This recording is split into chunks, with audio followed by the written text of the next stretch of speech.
Hello everyone, ये vision IAS की magazine है अक्टूबर 2025 की। इसमें पहला टॉपिक है राज्य व्यवस्था एवं शासन, पॉलिटी एंड गवर्नेंस।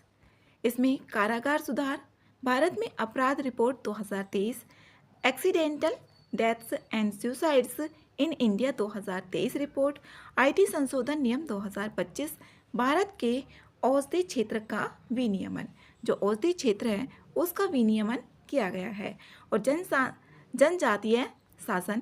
इसमें संक्षिप्त सुर्खियां भी हैं, जैसे ऑनलाइन गेमिंग संवर्धन और विनियमन नियम 2025 अधिसूचित। राज्य व्यवस्था एवं शासन, इसमें पहला टॉपिक है कारागार सुधार। कारागार जेल से रिलेटेड सुधार किए गए हैं। राष्ट्रीय अपराध रिकॉर्ड ब्यूरो एनसीआरबी ने भारतीय कारागार सांख्यिकी पीएसआई 2023 रिपोर्ट जारी की है। इसमें एनसीआरबी के बारे में देखते हैं। एनसीआरबी की स्थापना कब की गई थी और इसके क्या क्या काम होते हैं। एनसीआरबी के नेशनल क्राइम रिकॉर्ड्स ब्यूरो, ये भारत सरकार के गृह मंत्रालय के अंतर्गत एक सरकारी एजेंसी है और पूरे देश में अपराध और अपराधियों से संबंधित जो भी आंकड़े होते हैं उनका प्रबंधन करेगा और विश्लेषण करना इसका काम होता है, जिससे आधुनिकीकरण और कानून परिवर्तन को मजबूत किया जा सके। अपराधों की रोकथाम की जाएगी इसके द्वारा, एनसीआरबी के द्वारा। अपराधों की रोकथाम नीति निर्माण में महत्वपूर्ण भूमिका निभाता है, और ये भारत में अपराध जो आकस्मिक मृत्यु हो जाती है, अचानक से मृत्यु हो जाती है, या आत्महत्याओं और जेलों के आंकड़ों पर वार्षिक रिपोर्ट भी जारी करता है। तो इसके द्वारा एक रिपोर्ट जारी की गई है, भारतीय कारागार सांख्यिकी 2023 रिपोर्ट। इसमें भारत में कारागारों या जेलों का प्रशासन। अब इसमें जो कारागार और उनसे संबंधित जो निरुद्ध व्यक्तियों से संबंधित विषय होते हैं, ये संविधान की 7वीं अनुसूची के अंतर्गत राज्य सूची में शामिल किए गए हैं। तो केंद्र सरकार इसमें कानून नहीं बना सकती, लेकिन दिशा निर्देश जारी किए गए हैं केंद्र सरकार के द्वारा। इसमें संबंधित राज्य सरकारों या संघ राज्य क्षेत्रों के प्रशासन की जिम्मेदारी होती है। कारागार और कैदियों का प्रशासन और प्रबंधन से संबंधित। इसमें सरकारों, केंद्रीय गृह मंत्रालय द्वारा राज्यों एवं संघ राज्य क्षेत्रों को कारागार प्रशासन से संबंधित विभिन्न मुद्दों पर नियमित मार्गदर्शन और सहायता प्रदान की जाती है।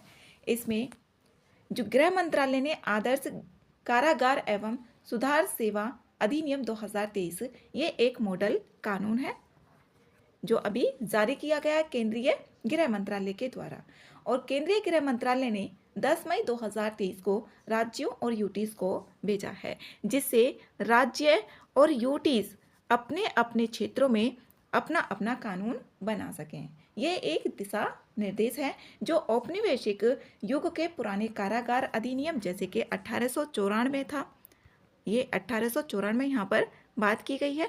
ये औपनिवेशिक काल का एक कानून है, इसमें सुधार किया जा सके, बहुत पुराना है। इसको बदलकर जेल प्रणाली को सुधार करना इसका उद्देश्य है। जैसे कैदियों के सुधार भी होने चाहिए। पुनर्वास और समाज में पुनः एकीकरण पर ध्यान केंद्रित करना चाहिए। मानवाधिकारों की सुरक्षा भी होनी चाहिए। जैसे अब एक कोई कैदी है और वो जेल में बंद है, लेकिन उसके मानवाधिकार खत्म नहीं हो जाते, तो मानवाधिकारों की सुरक्षा करनी है, आधुनिकीकरण करना है। जो भी कानून है 1894 में है, तो इसका सुधार करना है, आधुनिकीकरण करना है, और कैदियों का कल्याण भी करना है। सुधार और पुनर्वास पर इसमें जोर भी देना है। ये एक मॉडल है जो केंद्र सरकार के द्वारा यूटीज और स्टेट्स को भेजा गया है। गृह मंत्रालय ने आदर्श कारागार एवं सुधार सेवा अधिनियम 2023 तैयार किया है, गृह मंत्रालय के द्वारा किया गया है। ये मार्गदर्शक दस्तावेज है के रूप में कार्य कर सकता है। इसमें आदर्श कारागार अधिनियम 2023 के अंतर्गत जो बंदी अधिनियम, इसमें बंदी अधिनियम 1900, अभी बंदी अधिनियम 1900 के बारे में देखते हैं। ये अब भारत में आदर्श कारागार अधिनियम 2023 द्वारा इसको प्रतिस्थापित किया गया है। इसमें 2 प्रावधानों को शामिल किया गया है जो आदर्श। अब ये एक तो 1900 बंदी अधिनियम 1900 और बंदी अंतरण अधिनियम, अब इन दोनों को इसके अंतर्गत शामिल कर दिया गया है सुधार करके। ये दोनों अब खत्म हो गए 1900 और 1950 का। अब 1900 जो बंदी अधिनियम है, इसके अंतर्गत कैदियों के साथ जो मानवीय व्यवहार सुनिश्चित करना, बुनियादी जरूरतें पूरी, कैदियों का वर्गीकरण और स्थानांतरण के लिए दिशा निर्देश दिए जाते थे। और जो बंदी अंतरण अधिनियम 1950 का है, अंतरण, यहाँ पर अंतरण की बात की गई है, जैसे एक राज्य दूसरे राज्य में जो भी ये जेल है, इस जेल से दूसरे राज्यों की जेल में स्थानांतरण करने से ही ये संबंधित था। यह अधिनियम विशेष रूप से मृत्युदंड, कारावास, जुर्माने की चूक और मामलों पर लागू किया जाता था और ये पूरे भारत में ही लागू किया जाता था, बंदी अंतरण अधिनियम 1950। अब जैसे कोई व्यक्ति है और उसको उम्र कैद या फिर उम्र कैद की सज़ा दी गई है, मृत्युदंड की भी दी गई है, तो अब जिस राज्य का है उसी राज्य में उसको स्थानांतरित कर दिया जाए, इसका ये फायदा होता था। बंदी अंतरण अधिनियम 1950। अब इन दोनों को जो भी 2023 के अंतर्गत शामिल कर दिया गया है। जेल में सुधारों की आवश्यकता, इसमें विचाराधीन जो कैदी हैं उनकी अधिक संख्या, जेल में 73.5% कैदी हैं और जेल में क्षमता से अधिक कैदी, कर्मियों के पदों की रिक्तियां भी हैं, जो कर्मियों की ज़रूरत है, कर्मियों को अपर्याप्त प्रशिक्षण, जो प्रशिक्षण है वो सही से नहीं दिया जाता, महिलाओं के लिए अपर्याप्त सुविधाएं हैं, महिलाओं के लिए अपर्याप्त सुविधाएं, महिलाओं के लिए अच्छे से सुविधा नहीं है। तो इसमें यहाँ पर जो अब कानून आया है 2023 का, इसमें बोला गया है पुनर्वास के अपर्याप्त प्रयास किए गए हैं। कारागारों से संबंधित न्यायिक निर्णय, इसमें जो कारागार है उनसे संबंधित न्यायिक निर्णय भी हैं। पहला है सुहास चकमा बनाम भारत संघ एवं अन्य वाद, ये 2024 का है। इसमें जो खुली जेल है उनकी स्थापना करने की बात की गई, सुप्रीम कोर्ट ने ऐसा बोला था और इसे सुप्रीम कोर्ट ने 23 अक्टूबर 2024 को कैदियों के संवैधानिक अधिकारों को सुदृढ़ किया, जो कैदी होते हैं, और उनकी गरिमा, न्याय के अधिकार पर भी प्रकाश डाला। जेलों में जो भीड़ भाड़ होती है उसको कम करने की बात की गई, इसमें सुहास चकमा बनाम भारत संघ में, और उनसे निपटने के, जो जेलों में भीड़ भाड़ कम करने की बात की गई और उससे निपटने के लिए एक स्थायी तंत्र स्थापित करने का भी अनुरोध किया गया। इसमें यही है, इसमें जो भी कैदियों की अधिक संख्या की समस्या का समाधान करने के लिए बात की गई और कैदियों के पुनर्वास को प्रोत्साहन इसमें मिलता है। खुली जेल एक ऐसी दंडात्मक व्यवस्था होती है जिसमें न्यूनतम निगरानी और सुरक्षा परिधि होती है। इसमें सजा काटने की अनुमति होती है, साथ ही यहाँ कैदियों को कारागार कक्षों में बंद नहीं किया जाता है। यह जो मॉडल है राजस्थान में अपनाया गया है, जो खुली जेलों की स्थापना का। इसमें दूसरा जो वाद है हुसैन आरा खातून बनाम बिहार राज्यवाद, ये 1979 का है। इसमें त्वरित सुनवाई का अधिकार, जो आर्टिकल 21 के तहत एक मूल अधिकार है और इसमें हजारों विचाराधीन कैदियों को रिहा भी किया गया है। हुसैन आरा खातून बनाम बिहार राज्यवाद 1979 का है और ये एक ऐसा पहला वाद है जिसमें PIL जनहित याचिका मामला था। इसमें बिहार की जो जेल है उसमें लंबी अवधि से विचाराधीन कैदियों की दुर्दशा को उजागर किया गया। इसमें जो बिहार की जेलें हैं उसमें लंबे समय से ऐसे कैदी भी रह रहे थे जिनकी सज़ा पूरी हो गई हो, तो उसमें विचाराधीन कैदियों की दुर्दशा को उजागर किया गया और सुप्रीम कोर्ट ने ये भी देखा जो कैदी हैं उन्हें मिलने वाली सज़ा से अधिक समय से जेल में थे और ये तो आर्टिकल जो 21 है उसका भी उल्लंघन करता है। और इस मामले में भारत में त्वरित न्याय और कानूनी सहायता के महत्व को स्थापित किया गया इस मामले के अंतर्गत और लगभग 40,000 ऐसे विचाराधीन कैदी थे जिनको तुरंत रिहा भी किया गया था। इसके अंतर्गत कारागार या जेल सुधारों के लिए किए गए उपाय, इसमें अब उपाय भी किए गए हैं सुधारों से संबंधित। इसमें जैसे गृह मंत्रालय ने आदर्श कारागार नियमावली 2016 के नियम और आदर्श कारागार एवं सुधार सेवा अधिनियम 2023 में संशोधन किया है। इसमें इसका उद्देश्य है देश भर के जेलों में जाति आधारित भेदभाव को दूर करना। जो जेलों में जाति आधारित भेदभाव किए जाते हैं उनको दूर करना है, जैसे सुकन्या शांता बनाम भारत संघ एवं अन्यवाद। इसमें कैदियों के बीच जाति आधारित भेदभाव को उस जो जाति भेदभाव है उनको उन्मूलन से संबंधित सुप्रीम कोर्ट के आदेश पालन में किए गए हैं। आदर्श कारागार नियमावली 2016, इसका उद्देश्य देश भर में कारागारों में प्रशासन कैदियों के प्रबंधन से संबंधित कानूनों, नियमों और विनियमों की बुनियादी एकरूपता लाना है। इसमें जो कानून होंगे, नियम होंगे, अब जैसे जाति आधारित भेदभाव किए जा रहे हैं तो उसमें एकरूपता नहीं है, कानूनों में भी नियम और विनियम, इसमें एकरूपता लाना है। गरीब कैदियों को सहायता योजना, जो गरीब कैदी हैं,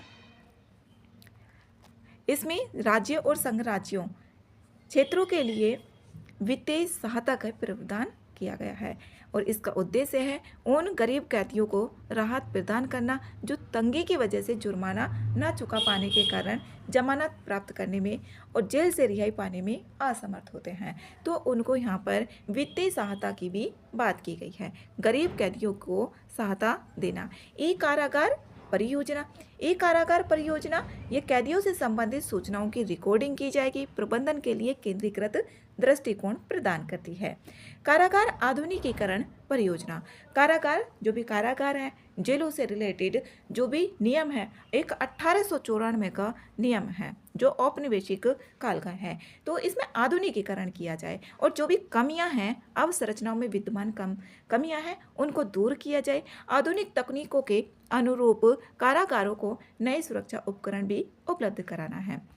अब यहाँ पर उच्चतम न्यायालय की जो फास्ट ट्रैक प्रणाली है, ये फास्ट ट्रैक प्रणाली, इसमें इलेक्ट्रॉनिक रिकॉर्ड्स के तेज, इसमें इसका जो उद्देश्य है यहाँ पर इलेक्ट्रॉनिक रिकॉर्ड्स के तेज और सुरक्षित प्रसारण के लिए एक डिजिटल प्लेटफॉर्म प्रदान करना है। इसमें जैसे जमानत होती है, जमानत और अन्य आदेश होते हैं, उसको जेल अधिकारियों, जिला अदालतों और उच्च न्यायालय को तुरंत इलेक्ट्रॉनिक के माध्यम से सूचना को पहुंचाना है, जो भी आदेश होते हैं उनको पहुंचाना है, जिससे जो व्यक्ति हैं कारागार में उनको त्वरित न्याय मिल सके। और ये एक तकनीक है, ये सुप्रीम कोर्ट के उच्चतम न्यायालय की फास्ट ट्रैक प्रणाली है।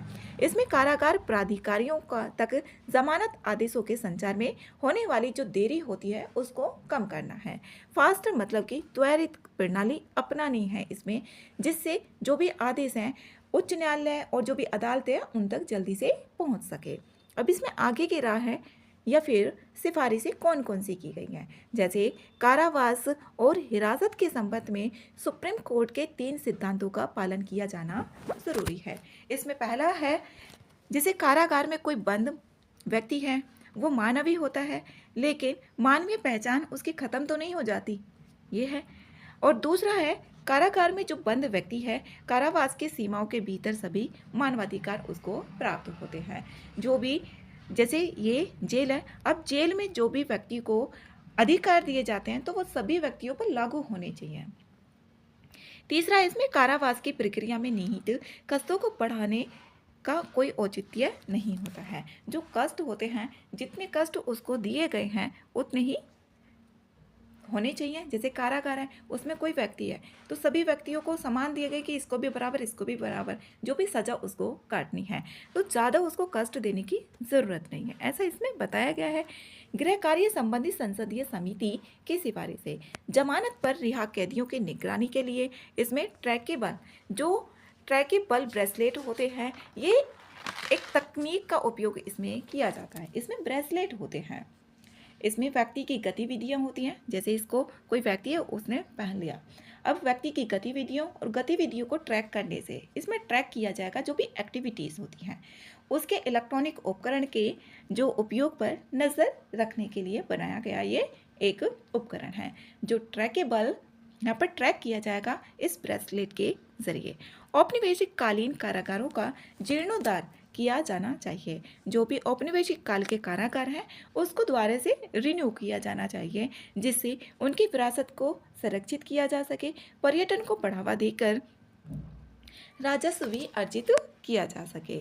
और न्यायमूर्ति A.N. मुल्ला समिति की सिफारिशें भी हैं, जैसे भारतीय कारागार एवं सुधार सेवा नामक एक अखिल भारतीय सेवा की स्थापना की जानी चाहिए। अब जेल से रिहा होने के बाद की जो देखभाल है और पुनर्वास परिवीक्षा को कारागार सेवा का एक अभिन्न अंग बनाया जाना चाहिए। प्रेस और आम जनता को समय समय पर कारागारों और संबंध सुधार संस्थानों में जाने की जो अनुमति है वो दी जानी चाहिए। जो प्रेस और आम जनता है उसको विचाराधीन कैदियों की संख्या न्यूनतम की जानी चाहिए। जो भी विचाराधीन कैदी हैं उनकी संख्या को कम किया जाए। उन्हें दोष सिद्धि कैदियों से अलग रखा जाना चाहिए। जो भी दोष सिद्धि कैदी होते हैं, जो भी अपना अपराध किया उसको खुद ही कबूल कर लें, वो कैदियों से अलग रखना चाहिए जो विचाराधीन कैदियों हैं। न्यायमूर्ति अमिताभ राय जो समिति की सिफारिशें हैं, इसमें छोटे अपराधों या 5 वर्षों से अधिक समय से लंबित मामलों से निपटने के लिए इसमें फास्ट ट्रैक कोर्ट की स्थापना की जानी चाहिए। फास्ट ट्रैक कोर्ट, जिससे जल्दी से उन जो लंबित मामले जल्दी से देखा जा सके और उनको खत्म किया जा सके। न्यायालय में वरिष्ठ नागरिकों और बीमार कैदियों की पेशी के लिए वीडियो कॉन्फ्रेंसिंग का भी उपयोग किया जाना चाहिए। और ये अमिताभ राय समिति की सिफारिशें हैं। महिला कैदियों के लिए विशेष महिला कारागार और चिकित्सा वार्ड की स्थापना की जानी चाहिए। और ट्रांसजेंडर जो कैदी होते हैं उनके लिए कल्याणकारी योजनाएं भी शुरू की जानी चाहिए। कारागार में हिंसा को दूर करने के लिए कारागारों के भीतर विचाराधीन कैदियों, दोष सिद्धि कैदी और पहली बार जो अपराध करने वाले कैदी हैं उसको अनिवार्य रूप से अलग रखा जाना चाहिए। इसमें निष्कर्ष देखते हैं। जो आदर्श कारागार 2023 का ये अधिनियम है, अभी इसमें न्याय का जो उद्देश्य है वो केवल दंड तक सीमित नहीं होना चाहिए कि उसको दंड दे दिया और काम खत्म हो गया, बल्कि इसमें गरिमा, सुधार, पुनर्वास का समावेश भी जरूरी होना चाहिए। प्रौद्योगिकी का इसमें उपयोग किया जाए, मानव संसाधनों को सुदृढ़ करके समानुभूति आधारित सुधारात्मक प्रथाओं को बढ़ावा देकर कारागारों को वास्तविक सुधारात्मक संस्थानों के रूप में विकसित किया जा सकता है, जिसे समाज में पुनः रचनात्मक रूप से घुलने मिलने के लिए तैयार कर सकते हैं। इसमें राष्ट्रीय अपराध रिकॉर्ड ब्यूरो के बारे में दिया गया है। ये गृह मंत्रालय के कार्यबल 1985 की सिफारिशों के आधार पर 1986 में टंडन समिति, राष्ट्रीय पुलिस आयोग 1977 से 1981 में इसकी स्थापना की गई थी और ये गृह मंत्रालय के अंतर्गत आता है। इसके जो कार्य होते हैं, डेटा रिपोजिटरी, राष्ट्रीय अभिलेखागार और यहाँ पर समन्वय, प्रकाशन, इसमें जैसे कौन कौन सी रिपोर्टों का प्रकाशन किया जाता है इसके द्वारा, जैसे अब भारत में आकस्मिक जो मृत्यु हो जाती है और आत्महत्याएं और जेल सांख्यिकी रिपोर्ट इसमें शामिल है। ये सभी वार्षिक राष्ट्रीय अपराध सांख्यिकी प्रकाशित किए जाते हैं राष्ट्रीय अपराध रिकॉर्ड ब्यूरो NCRB के द्वारा। इसमें अगला टॉपिक है भारत में अपराध रिपोर्ट। भारत में अपराध रिपोर्ट ये भी किसके द्वारा जारी की जाएगी? NCRB के द्वारा 2023 रिपोर्ट जारी की गई। इसमें जो कुल दर्ज मामले हैं संज्ञेय अपराध। अब इसमें संज्ञेय अपराध और असंज्ञेय अपराध के बारे में देखते हैं। ये संज्ञेय अपराध हो गया और असंज्ञेय अपराध। जो संज्ञेय अपराध होते हैं ये एक गंभीर अपराध होते हैं और असंज्ञेय अपराध कम गंभीर होंगे, ये अधिक गंभीर होंगे संज्ञेय अपराध। और इसमें जो एक पुलिस अधिकारी होता है बिना किसी वारंट के भी गिरफ्तार कर सकता है किसी भी व्यक्ति को अगर उसने अपराध किया है और वो गंभीर अपराध है। गंभीर अपराध उसकी पहचान कैसे करेंगे? जैसे एग्जाम्पल होते हैं हत्या, चोरी, डकैती, बलात्कार। अब इसमें यहाँ पर जो अधिकारी होगा, एक पुलिस अधिकारी बिना किसी वारंट के भी यहाँ पर गिरफ्तार कर सकता है जिसने ये काम किए हैं। और इसमें जो असंज्ञेय अपराध होते हैं जैसे धोखाधड़ी, जालसाजी और जैसे विवाह से संबंधित, जैसे दूसरा विवाह कर लिया उससे संबंधित, सार्वजनिक उपद्रव्य पैदा करने वाले, वो असंज्ञेय अपराध में होते हैं, शामिल होते हैं और ये कम गंभीर होते हैं जबकि ये अधिक गंभीर होते हैं। इसमें यहाँ पर मजिस्ट्रेट की भी अनुमति लेने की ज़रूरत नहीं होती है, क्योंकि ज़्यादा गंभीर है तो उसमें तुरंत निर्णय लिया जाता है कि क्या करना है। और इसमें जैसे ही पुलिस को शिकायत करते ही पहली सूचना रिपोर्ट जो होगी FIR इसमें दर्ज कराना ज़रूरी होता है, जो संज्ञेय अपराध होते हैं। और 2022 की तुलना में इसमें 7.2% की वृद्धि हुई है। जो संज्ञेय अपराध है इसमें ऐसे अपराध होते हैं जो बिना किसी वारंट के गिरफ्तारी की जा सकती है। और इसमें भारत में 2023 में हर 5 सेकंड में एक अपराध हुआ है, हर 5 सेकंड में। और वो भी कौन सा? संज्ञेय अपराध, जो ज़्यादा गंभीर होते हैं। और इसमें 2022 की तुलना में 7.2% की वृद्धि दर्ज की गई है। ये मेंस के लिए इम्पोर्टेंट है। और अब तो इस तरीके के जो ऑप्शन होते हैं वो प्रीलिम्स में भी बना कर दिए जा रहे हैं, लेकिन मेंस में ज़्यादा इम्पोर्टेंट है। साइबर अपराध की बात करें 2022 की तुलना में 2023 में भारत में दर्ज जो साइबर अपराध के मामले हैं उसमें साइबर अपराध के मामलों में जो वृद्धि हुई है वो 31.2% की वृद्धि हुई है। इनमें से अधिकांश मामले धोखाधड़ी से संबंधित हैं। अधिकांश मामले धोखाधड़ी से संबंधित है, जैसे इसमें यौन शोषण से संबंधित मामलों का स्थान रहा है सबसे ऊपर। पहले धोखाधड़ी और उसके बाद में है ये यौन शोषण। 2022 की तुलना में 2023 में साइबर अपराध के जो मामले दर्ज किए गए 31.2% किए गए। अब इसमें अनुसूचित जनजाति, जो अनुसूचित जनजाति STs, एक तो SC होता है, एक STs होता है, इसमें अपराध जो किए गए इसमें 28.8% की वृद्धि दर्ज की गई। और जो इसका मुख्य कारण यही है, मणिपुर में जो हुई जातीय हिंसा थी। बच्चों के विरुद्ध भी अपराध हुए। 2022 की तुलना में ये 9.2% की वृद्धि दर्ज हुई। इसमें 2023 की रिपोर्ट है ये, और जो NCRB के द्वारा जारी की गई है। इसमें 9.2% की वृद्धि हुई है। और इसमें अपहरण, जिसे अपडक्शन और व्यपहरण, इसमें देखते हैं कि क्या क्या दोनों में अंतर होता है। अपहरण और व्यपहरण के तहत दर्ज किए गए हैं जो भी मामले हैं। अब इसमें अपहरण ये किसी व्यक्ति को उसकी इच्छा के विरुद्ध, उसकी इच्छा के बिना धोखे से या बलपूर्वक कानूनी अधिकार के बिना उसे ले जाना और कैद रखना, तो वो होता है अपहरण कर लेना। और जो व्यपहरण होता है ये अपहरण का ही एक व्यापक रूप होता है। इसमें यहाँ पर पिटाई भी की जाती है, और इसमें शारीरिक चोट, यौन उत्पीड़न, और इसमें पैसे भी मांगे जाते हैं, फिरौती मांगी जाती हैं। ये सभी चीज़ें इसमें शामिल होती हैं। और इसमें कभी कभी ऐसा भी होता है कि किसी, जैसे किडनैप कर लिया बच्चे को और उसको किडनैप करके दूसरे देश में भी भेज दिया जाता है। ये एक बड़ा रूप होता है अपहरण का, जो व्यपहरण है। ये जैसे भारत की सीमाओं से बाहर भी ले जाया जा सकता है किसी व्यक्ति को किडनैप करके। महिलाओं के विरुद्ध जो अपराध है वो 2022 की तुलना में 0.7% की मामूली वृद्धि देखी गई है, 0.7% की। इसमें अगला टॉपिक है accidental deaths and suicides in India report. ये भी NCRB के द्वारा जारी रिपोर्ट है, accidental deaths and suicides in India report 2023। अब NCRB के द्वारा कौन कौन सी रिपोर्ट जारी की जाती हैं, इंपॉर्टेंट है प्रीलिम्स के लिए। रिपोर्ट के मुख्य बिंदुओं पर देखते हैं। यहाँ पर आत्महत्या के मामलों में जो वृद्धि हुई है 2023 में, ये इसमें 2022 की तुलना में 0.3% की वृद्धि की गई है। 2022 की तुलना में 2023 में 0.3% की वृद्धि।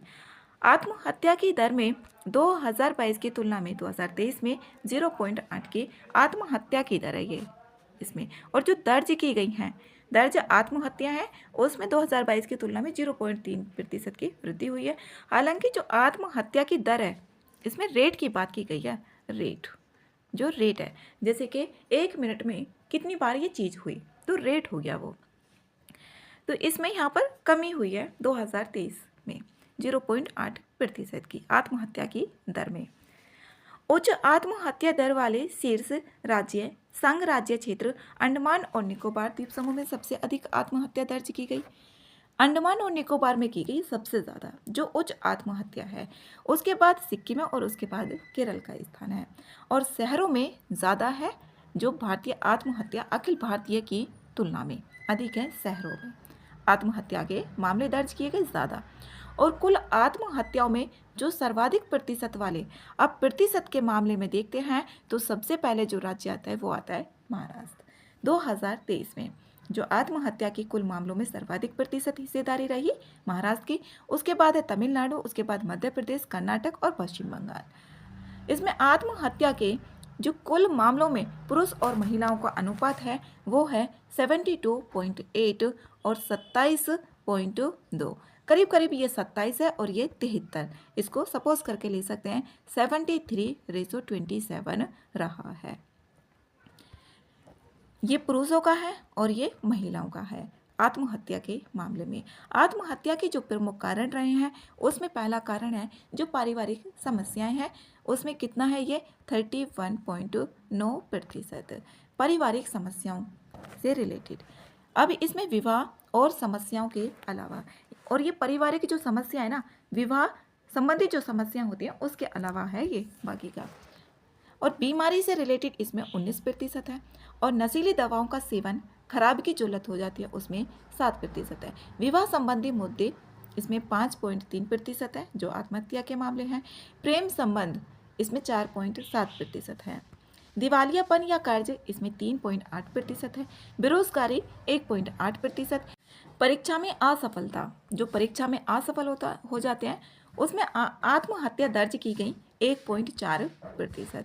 किसान आत्महत्या कुल 10,786 किसानों ने आत्महत्या की, जो देश में दर्ज आत्महत्या के कुल मामलों का ये 6.3% है। जो 10,786 है ये दर्ज मामलों के कुल मामलों का 6.3% है। इसमें किसान, काश्तकार, कृषि मजदूर आत्महत्या का एक भी मामला दर्ज नहीं करने वाले राज्य कौन कौन से हैं, जहां पर किसानों ने, काश्तकार और कृषि मजदूर एक भी मामला दर्ज नहीं किया गया, वो राज्य हैं पश्चिम बंगाल, बिहार, ओडिशा, झारखंड, हिमाचल प्रदेश और अरुणाचल प्रदेश, गोवा। इनमें एक भी किसान, काश्तकार, कृषि मजदूर ने आत्महत्या नहीं की है। आत्महत्या को रोकने के लिए अब पहले भी शुरू की गई हैं, जैसे राष्ट्रीय आत्महत्या रोकथाम रणनीति 2022। इसका उद्देश्य है कि 2030 तक आत्महत्या मृत्यु दर को 10% तक कम करना है। 2030 तक 10% कम करना है।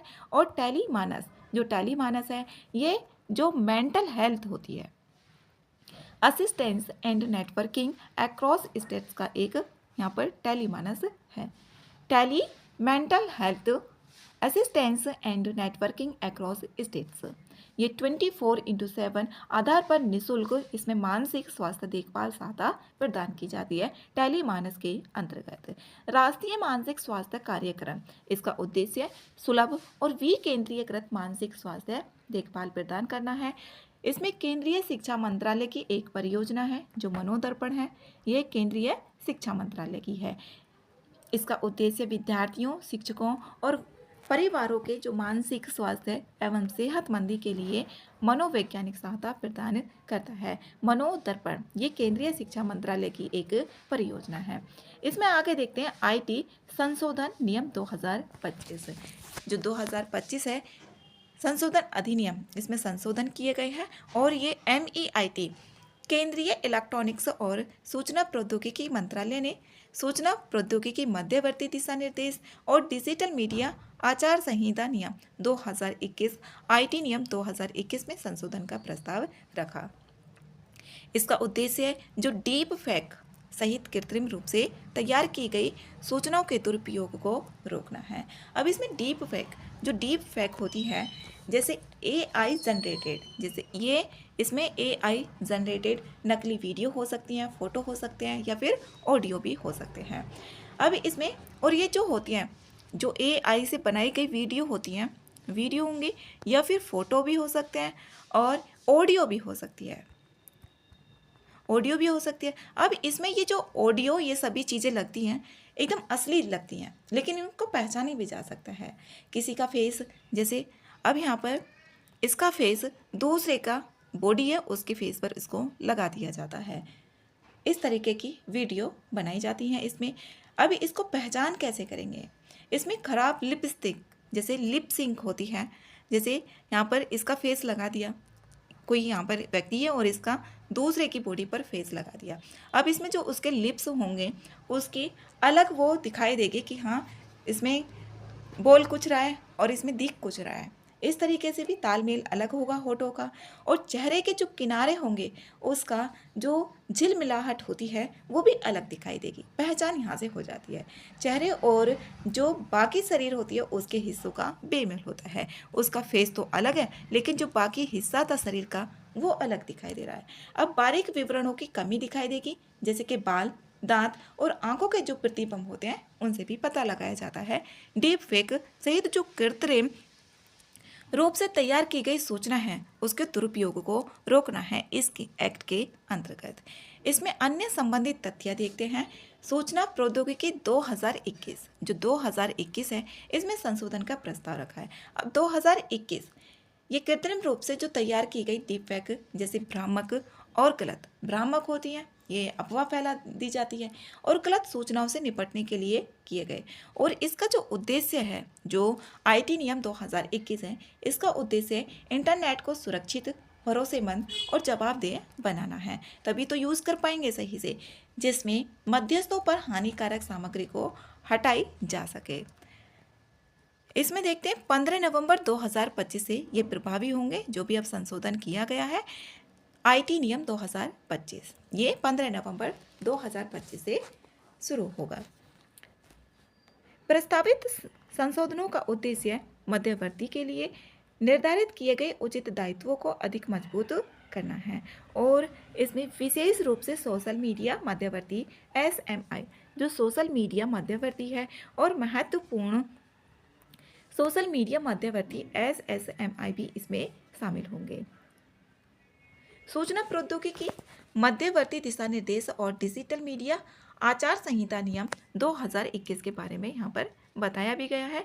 इसमें यहाँ पर ऑनलाइन प्रकाशकों द्वारा संबंधित कंटेंट के विनियमन के लिए एक रूपरेखा है। इसमें चयनित और व्यवस्थित जो ऑडियो विजुअल कंटेंट है उसके लिए ऑनलाइन सुरक्षा, संरक्षा और जवाबदेही सुनिश्चित करने के उद्देश्य से एसएमआईज, जो सोशल मीडिया मध्यवर्ती है उसके मध्यवर्ती के लिए उचित दायित्व, इसके लिए एसएमआई, इसमें ये वाला एसएमआई सोशल मीडिया मध्यवर्ती और जो महत्वपूर्ण सोशल मीडिया मध्यवर्ती है इसके बारे में यहाँ पर बताया गया है। एसएमआई ये एक ऐसे मध्यस्थ होते हैं जिसमें दो या दो से अधिक उपयोगकर्ताओं के बीच ऑनलाइन इंटरेक्शन को सक्षम बनाता है। दो या फिर दो से अधिक, इस तरीके से, इधर दो है या फिर इससे अधिक है तो उनके बीच में जो ऑनलाइन इंटरेक्शन होगा उसको ये सक्षम बनाएगा। और साथ में जो भी सेवाएं हैं, उपयोगकर्ताओं को अपनी सेवाओं का उपयोग करके जानकारी तैयार की जानी,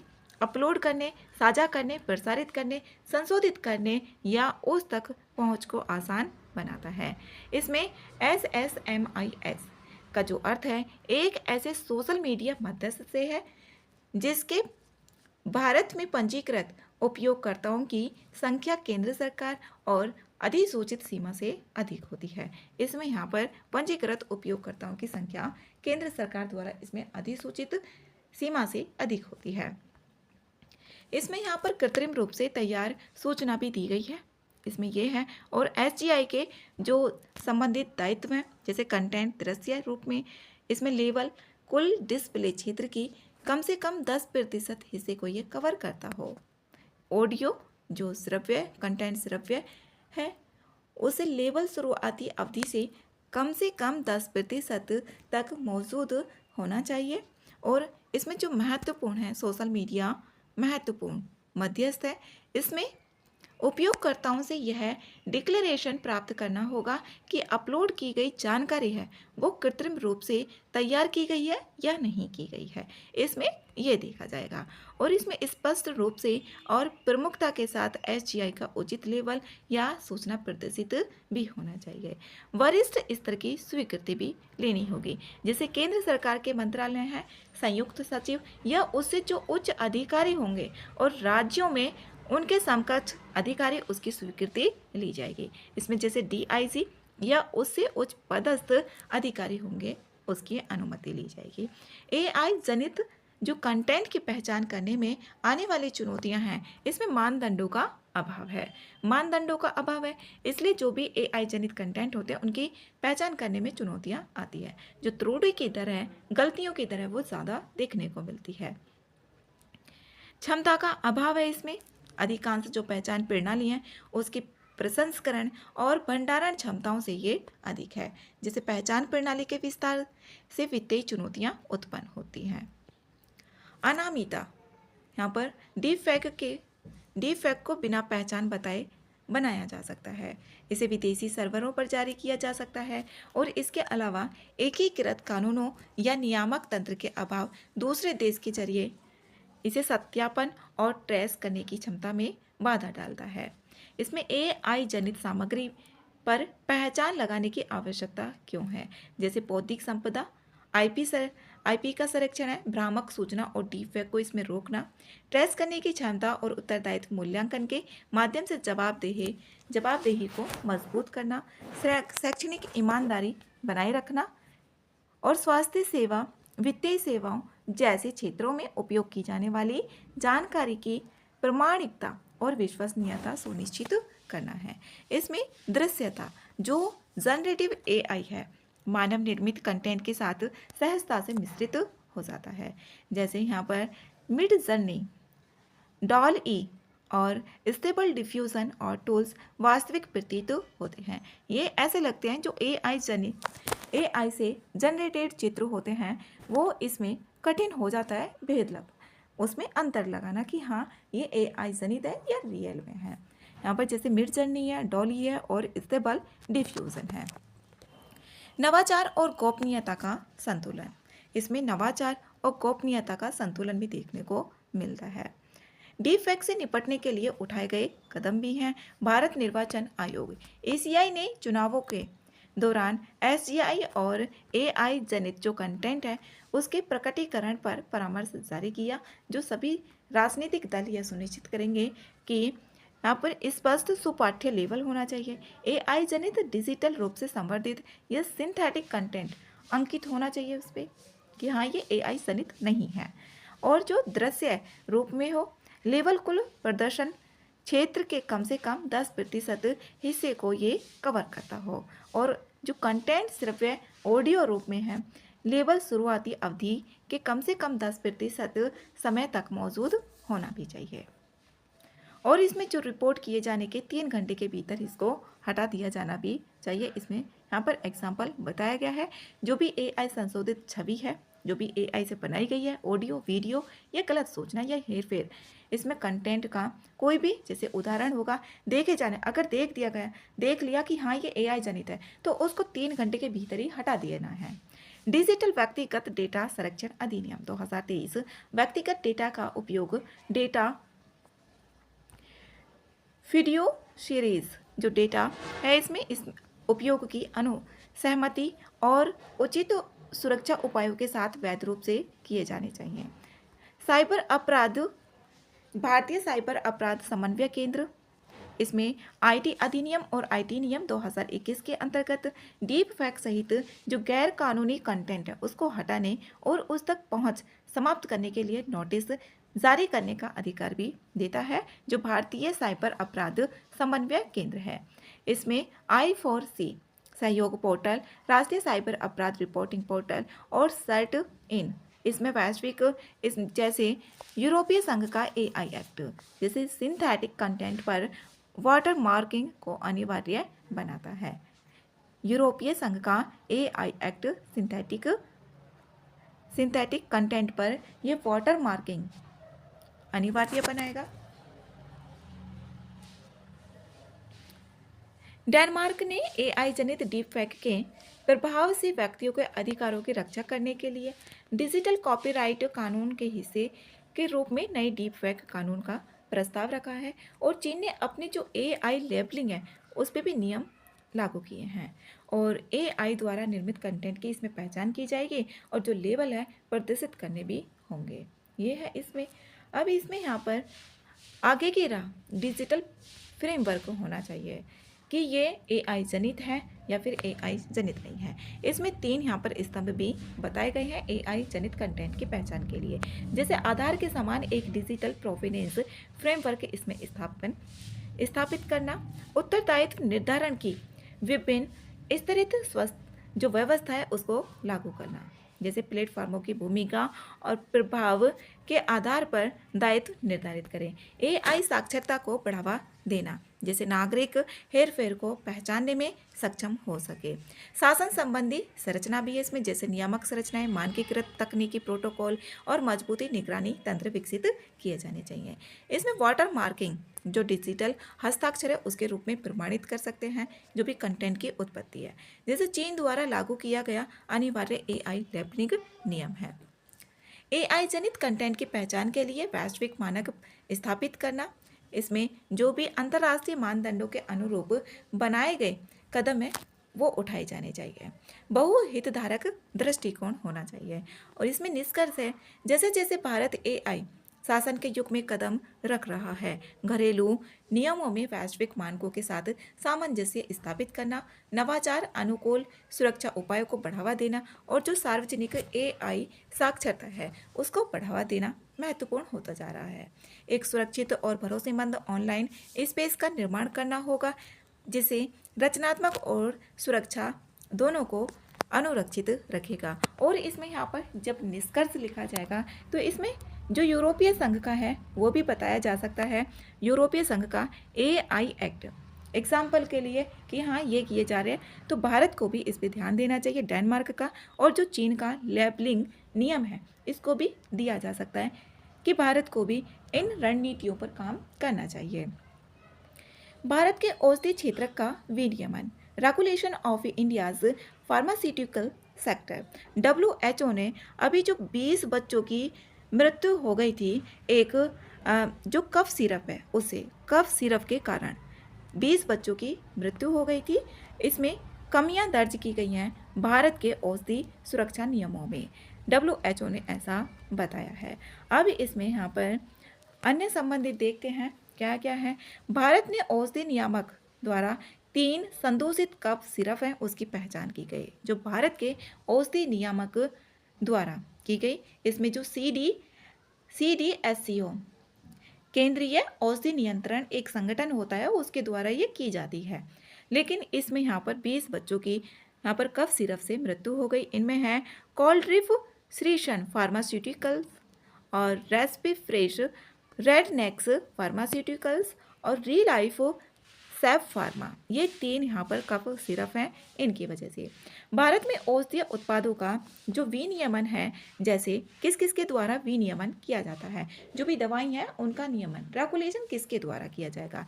जैसे औषधि एवं प्रसारण सामग्री अधिनियम 1940 और औषधि एवं प्रसाधन सामग्री नियम 1945 के अंतर्गत किया जाता है। इसमें औषधियों की गुणवत्ता, सुरक्षा और प्रभावकारिता के जो आवश्यक मानक होते हैं उनको पूरा करने से संबंधित नियमन देखा जाता है। और इसमें राज्य औषधि नियामक प्राधिकरण, इसमें लाइसेंस प्रदान किया जाएगा। निरीक्षण करने के लिए राज्य स्तर पर औषधि कानूनों का अनुपालन सुनिश्चित भी करने का अधिकार देता है। इसमें स्वास्थ्य एवं परिवार कल्याण मंत्रालय उसके स्वास्थ्य सेवा महानिदेशालय के अंतर्गत जो कार्यरत CDSCO है। CDSCO ये एक केंद्रीय औषधि नियंत्रण संगठन है जो भारत सरकार के स्वास्थ्य और परिवार कल्याण मंत्रालय के अंतर्गत काम करता है। और इसकी स्थापना जो की गई थी वो 1940। प्रीलिम्स के लिए इम्पोर्टेंट है ये क्योंकि 20 बच्चों की मृत्यु हो गई है कफ सिरप से। तो यहाँ पर जो भी इसमें निरीक्षण है उसमें कमी रही है, गुणवत्ता सुरक्षा उसमें कमी रही है। तो सामग्री अधिनियम के तहत 1940 के दशक में इसकी स्थापना की गई थी। अब ये दवाओं, सौंदर्य प्रसाधनों, जो भी सौंदर्य प्रसाधन होते हैं उसकी गुणवत्ता, सुरक्षा और प्रभावकारिता सुनिश्चित कर सके, उससे ये रिलेटेड है। भारत का राष्ट्रीय नियामक प्राधिकरण ये है। अब जो राष्ट्रीय नियामक प्राधिकरण होता है ना, ये वित्तीय क्षेत्र में भी हो सकता है, शिक्षा के क्षेत्र में भी हो सकता है। तो ये भारत का एक जो CDSCO है ये भारत का एक राष्ट्रीय नियामक प्राधिकरण है NRA। भारत के फार्मास्यूटिकल क्षेत्र की जो स्थिति है, वैश्विक स्थिति के बारे में देखते हैं। मात्रा के अनुसार तीसरा सबसे बड़ा उत्पादक है भारत, और मूल्य के अनुसार देखें तो 14वां सबसे बड़ा उत्पादक है, और बाजार मूल्य ये 50 अरब डॉलर है, जो 2023-24 में है बाजार मूल्य। वैश्विक आपूर्ति, विश्व की 20% जेनेरिक दवाओं की आपूर्ति करता है भारत। विश्व की 20% जेनेरिक दवाओं का उपयोग। इसमें आगे है CDSO, जो औषधियों के अनुमोदन, इसका जो काम होता है CDSO का, ये औषधियों के प्रयोग से पूर्व होने वाली जो परीक्षण होती है, क्लिनिकल ट्रायल के संचालन, और इसमें औषधियों के मानक निर्धारण करने और देश में आयातित की जाने वाली जो भी औषधियाँ हैं उनकी गुणवत्ता को नियंत्रित करने के लिए उत्तरदायी होता है। ये कार्य औषधि एवं प्रसाधन सामग्री अधिनियम के अंतर्गत CDSO को सौंपे गए हैं। इसमें NPPA, राष्ट्रीय औसत मूल्य निर्धारण प्राधिकरण, यह औसत मूल्य नियंत्रण संबंधी आदेशों के प्रावधान को लागू करता है। NPA के बारे में देखते हैं, ये प्रीलिम्स के लिए इम्पोर्टेंट है। इसकी स्थापना 1997 में की गई थी, और जो इसका उद्देश्य है, देश में आवश्यक दवाओं की उपलब्धता, जो सामर्थ्य, अफोर्डेबिलिटी और न्याय संगत मूल्य निर्धारक सुनिश्चित करना होता है। NPAA का इसे 1997 में स्थापित किया गया था। यह भारत में दवाओं की कीमतें निर्धारित करता है। दवाओं की जो कीमतें उसको निर्धारित करने के लिए एक स्वतंत्र नियामक निकाय भी है, और ये भारत सरकार के जो रसायन और उर्वरक मंत्रालय है उसके अंतर्गत कार्यालय है। उत्तम विनिर्माण पद्धतियाँ, जो GMP हैं, इसमें जो अनुसूची M के तहत उत्तम विनिर्माण पद्धतियों को निर्धारित किया गया है, और ये पद्धतियों का निर्धारण WHO के दिशा निर्देशों के अनुरूप किया जाता है। इसमें यहाँ पर देखें, जो नकली औषधियों से संबंधित प्रमुख चुनौतियाँ कौन कौन सी हैं। विनियामकीय कमियाँ हैं, जो उनका रेगुलेट किया जाता है अच्छे से नहीं किया जाता, वो कमियाँ हैं, उन कमियों को दूर किया जाना चाहिए। विषाक्त, संदूषण या निम्न गुणवत्ता वाली दवाइयाँ होती हैं, जैसे डायथिलीन ग्लाइकोल जैसे विषाक्त पदार्थ मौजूद हो सकते हैं उसमें। अब खराब गुणवत्ता का नियंत्रण, जो खराब गुणवत्ता है उसका नियंत्रण, आपूर्ति श्रृंखला और भंडारण संबंधी समस्याएं, दवाओं को बाजार से वापस लिए जाने से संबंधित अनिवार्य कानूनों का अभाव भी है, और इसमें ऑनलाइन नकली दवाओं का बढ़ता खतरा। यहाँ पर चुनौतियाँ, इनको लिखा जा सकता है चुनौतियाँ डालकर, अब इस तरीके से बनाकर। इसमें ये जो शब्द दिया हुआ है इनकी ज़रूरत नहीं है। इसमें सिफारिशें कौन कौन सी की गई हैं, जैसे रसायन एवं उर्वरक संबंधी स्थायी समिति है 2024-25 ने ये नकली और जो मिलावटी दवाओं से निपटने के लिए प्रवर्तन, नियामकीय निगरानी और जन जागरूकता को मजबूत करने के लिए तुरंत, तत्काल और जो ठोस उपाय उनकी आवश्यकता पर बल देने से संबंधित है, और कानूनों का प्रभावी प्रवर्तन होना चाहिए। त्वरित कानूनी जो कार्रवाई और कठोर दंड व्यवस्था है, मजबूत निगरानी और निरीक्षण होना चाहिए, उनका निरीक्षण किया जाए, निगरानी की जाए अच्छे से, और वितरण संबंधी उत्तम व्यवस्था होनी चाहिए, और ये कानूनी रूप से बाध्यकारी दिशा निर्देश भी होने चाहिए, कानूनी रूप से बाध्यकारी बाइंडिंग, और एजेंसियों के बीच बेहतर समन्वय भी होना चाहिए। उत्तम विनिर्माण पद्धतियों का प्रवर्तन होना चाहिए। राष्ट्रीय जागरूकता अभियान भी इसमें फैलाए जाने चाहिए, जो राष्ट्रीय जागरूकता अभियान है। इसमें अगला टॉपिक है जनजातीय शासन। जनजातीय शासन है ये। अब इसमें जनजातीय शासन, जैसे देश भर के 1 लाख से अधिक आदिवासी बहुल गांवों और टोलों में विशेष ग्राम सभाओं का आयोजन किया गया। इसमें बहुल गांव और टोलों में विशेष ग्राम जो सभाएं हैं उनका आयोजन किया गया, और इस दौरान जो आदि कर्मयोगी अभियान है उसके एक भाग के रूप में जनजातीय ग्राम विजन 2023 है उस घोषणा पत्र को भी अपनाया गया। इसे में आदि कर्मयोगी अभियान के बारे में देखते हैं। आदि कर्मयोगी अभियान क्या है? ये एक जनजातीय नेतृत्व और शासन पहल है। इसका उद्देश्य है, इसमें 20 लाख जो 20 लाख आदि परिवर्तनकारी नेताओं को प्रशिक्षित करना है। और यह अभियान जनजातीय समुदायों को सरकारी योजनाओं से जोड़ने, उसमें आत्मनिर्भरता को बढ़ाने, उत्तरदायी शासन सुनिश्चित करने के लिए शुरू किया गया। जो जनजातियां हैं उनके अंदर एक उत्तरदायी शासन सुनिश्चित किया जाए और आत्मनिर्भरता बढ़ाई जाए उनके अंदर। और जमीनी स्तर पर नेतृत्व, सरकारी जो योजनाएं हैं उनसे भी जोड़ना, आत्मनिर्भरता और सशक्तिकरण, उत्तरदायी शासन और जो भी बुनियादी जरूरतें हैं उनको भी पूरा करने से संबंधित है आदि कर्मयोगी अभियान। जनजातीय ग्राम विजन 2030 घोषणा पत्र की जो मुख्य विशेषताएं हैं, इसमें ग्राम स्तरीय प्राथमिकताएं हैं, जैसे शिक्षा, जो भी बुनियादी ज़रूरतें होती हैं वो तो यही होती है, सामाजिक और वित्तीय समावेशन, अवसंरचनाओं के कार्यान्वयन, योग्य लक्ष्यों की रूपरेखा प्रदान की गई है। संस्थागत तंत्र, इसमें आदि सेवा केंद्र स्थापित किए जाएंगे। Single window service centre, single window service centre ऐसे सेंटर होते हैं ये जिनमें एक ही स्थान पर आवश्यक जो सभी अनुमोदन होते हैं उनको प्राप्त करने की सुविधा होती है। इसमें समय और संसाधनों की बचत होगी। जब एक ही स्थान पर सारे अनुमोदन मिल जाएंगे तो दूसरी जगह नहीं जाना होगा। समय की भी बचत होगी, संसाधनों की भी बचत होगी, और जो बार बार कागजी कार्रवाई होती रहती है उनकी भी बचत होगी, और जो दफ्तरों का चक्कर लगाना होता है वो भी चक्कर नहीं लगाने होंगे। सिंगल विंडो सेंटर इसी तरीके के होते हैं। 1 घंटे स्वैच्छिक सेवा आदि सेवा समय देंगे।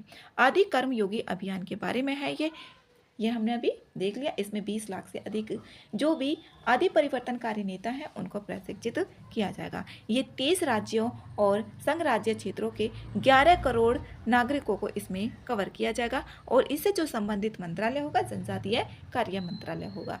इसमें 20 लाख जनजातीय नेतृत्वकर्ता संगठित किया जाएगा, और 2030 योजना एवं विकास कार्य योजना को भी सुगम बनाना है। और जो सुदूर क्षेत्र है, सुदूर क्षेत्र मतलब कि दूर दूर तक जो फैले हुए क्षेत्र हैं उनका जो सेवा वितरण है उसको भी बढ़ावा दिया जाएगा। जनजातीय समुदायों के हितों को बढ़ावा देना, और नेतृत्व के जो 3 स्तंभ होंगे, आदि कर्मयोगी, आदि सहयोगी और आदि साथी, ये सभी किसके मंत्रालय के अंतर्गत आएंगे? अगर अलग से पूछ लिया जाता है, जनजाति कार्य मंत्रालय के अंतर्गत। जनजातीय इसमें शासन है। जनजातीय कार्य मंत्रालय 1999 में स्थापित किया गया था।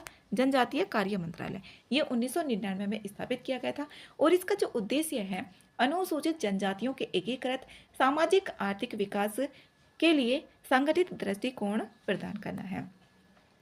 पंचायत उपबंध अनुसूचित क्षेत्रों तक विस्तार अधिनियम 1996 जो पैसा है, ये एक्ट 1996 में आया था, और इसका उद्देश्य है अनुसूचित क्षेत्रों में जनजातीय समुदायों को स्वशासन अपनाने। जो भी अनुसूचित क्षेत्र हैं उनमें जनजातीय समुदाय रहते हैं तो स्वशासन अपनाया जाए उनके द्वारा, और मूल मान्यताएं, मूल्यों और जीवन शैली को संरक्षित करने में सशक्त बनाना है जनजातीय समुदायों को।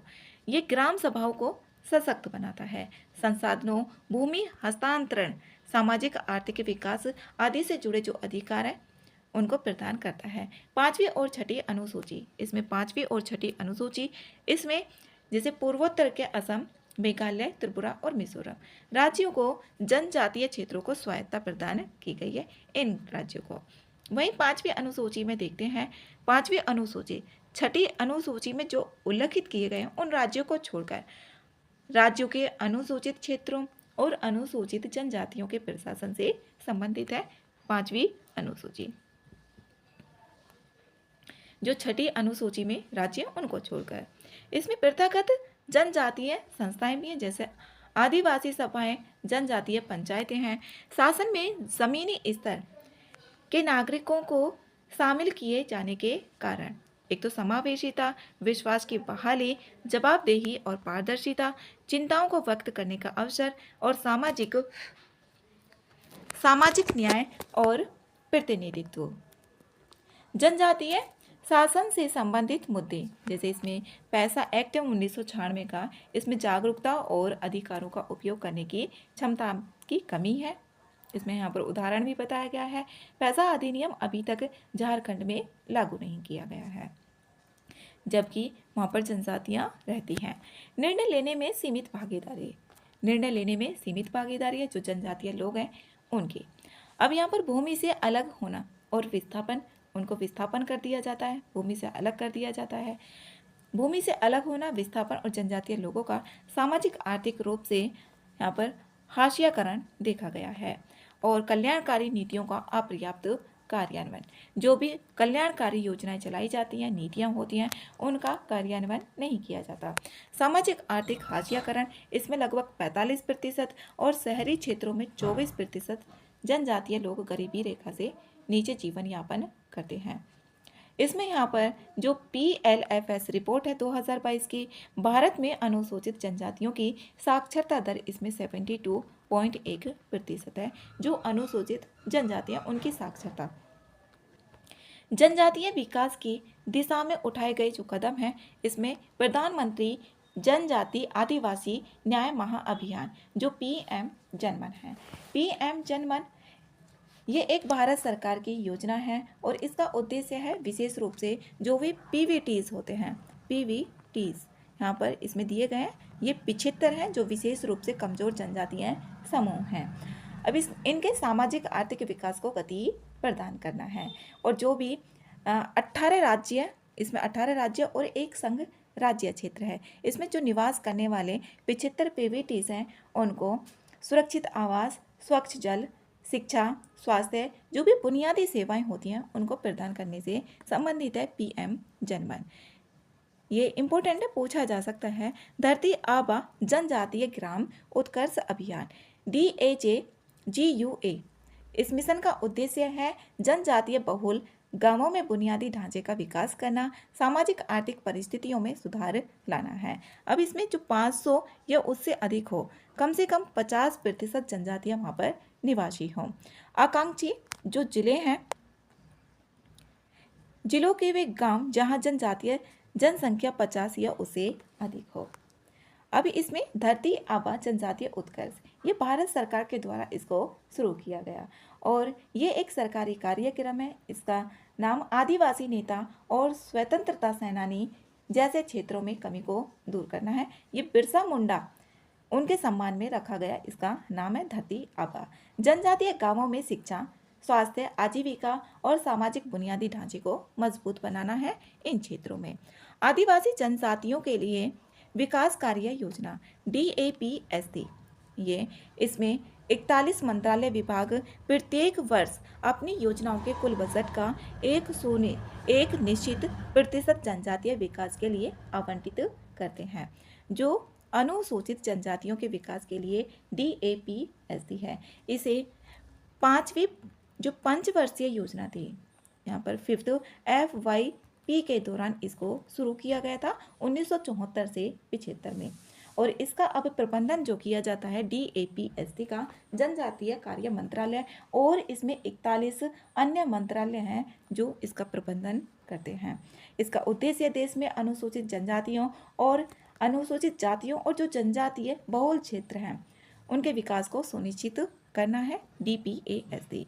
इसमें प्रधानमंत्री आदर्श ग्राम योजना, PMAAGY, इसका उद्देश्य, ये एक केंद्रीय क्षेत्र की योजना है और इसका उद्देश्य जनजातीय आबादी वाले गांवों को, जो जनजातीय वाले आबादी वाले गांव हैं, उनको आदर्श गांवों में बदलना है, रूपांतरित करना मतलब बदलना है आदर्श गांवों में। और इन गांवों में एकीकृत सामाजिक आर्थिक विकास प्राप्त किया जाता है। सड़क संपर्क, दूर संचार, जो भी मेन सड़क है उससे उन क्षेत्रों को जोड़ा जाए और दूर संचार उससे जोड़ा जाए। स्वास्थ्य, शिक्षा, जो भी बुनियादी ढांचे में कमियां हैं उनको दूर किया जाए, ये इसका उद्देश्य है। और इसका लक्ष्य है गांवों में आत्मनिर्भरता, गांवों को आत्मनिर्भर और आवश्यक सुविधाओं से युक्त बनाना है, PMAAGY। शिक्षा का विस्तार किया जाए, उद्यमिता को बढ़ावा दिया जाए और वन धन विकास केंद्र, इन पर भी ध्यान दिया जाए। प्रधानमंत्री जनजातीय विकास मिशन और जनजातीय सहकारी विपणन विकास संघ, जो ट्राइफेड आउटलेट्स हैं, इसके अंतर्गत 118 ट्राइब्स इंडिया आउटलेट्स स्थापित किए गए हैं। इसका निष्कर्ष है यहाँ पर 2023 जो जनजातीय ग्राम विजन है, आदि कर्मयोगी, इसमें जो भी बताया जा सकता है कि क्या क्या सुधार किए जा रहे हैं, कौन कौन सी योजनाएं चलाई जा रही हैं कल्याणकारी और बुनियादी जरूरतों को पूरा करने से संबंधित। इसमें आगे है संक्षिप्त सुर्खियां। संक्षिप्त सुर्खियां ऑनलाइन गेमिंग संवर्धन और विनियमन नियम 2025 में इनको अधिसूचित किया गया है इलेक्ट्रॉनिक्स और सूचना प्रौद्योगिकी मंत्रालय के द्वारा। अब ये e sports, online social games और ऑनलाइन मनी गेम्स के रूप में इनको वर्गीकृत करता है।